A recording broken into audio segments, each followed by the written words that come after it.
Hey and welcome to the MX5 guide on Summit Point, Jefferson Circuit. We got another short track ahead of us and you know the drill, make sure you nail the quali, there are nearly no opportunities for attacks. In order to finish a good quali lap, it's extremely important that you get a clean run onto the first straight, so don't take any risks in the last turn of your in-lap. You can even take it really slow, go for a wide entry which allows you to carry slightly more speed towards the line, and squeeze about one additional tenth out of the straight. Let's jump into the car and take a look at the rest of the lap. In theory, you can try to attack on the inside into turn 1, but only if your opponent makes a mistake in the previous turn. Otherwise, you have not enough time to go side by side and need to wait another lap. You can use the wall on the left as marker or the big dark green tree on the right. All trees on the right have different colors, which can help you to find your personal braking point. Shift down quickly to make use of the engine brake. It helps you to decelerate slightly faster. And attack the inside of the first turn. Careful, you want to drive along the curb, not over it. This applies to almost every curb on this track. This curb is the only exception, because it's not as steep as the others. Stay on the throttle and attack it to get a better entry into the last turns of the sector. You want to be on the left side of the road markings before you turn in. Lift briefly while you turn in and aim for the next apex. Hit a tight line around this curb and keep pushing the car to the right to get a clean entry into the last turn before the next straight. There are no brake markers for the next turn. Develop a feeling for the turn and use the road markings to keep track of your position. Sometimes it will be possible to use the shadows as markers, but they change between sessions, so don't fully rely on them. Brake into the turn and watch the curb on the inside.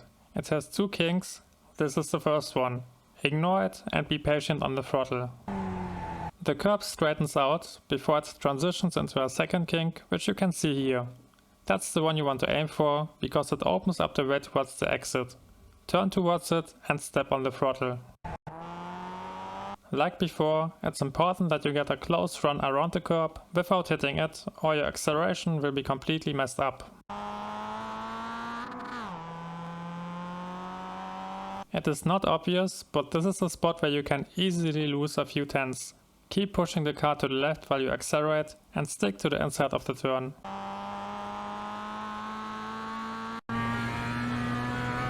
Again, no great markers. You can use the trees on the left, the dirt spots on the right side of the track, or, depending on your session, the shadows as markers.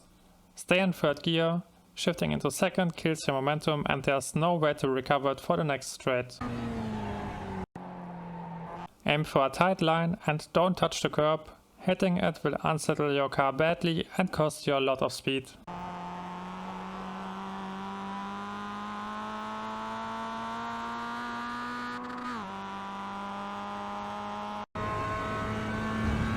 We are approaching the final turns.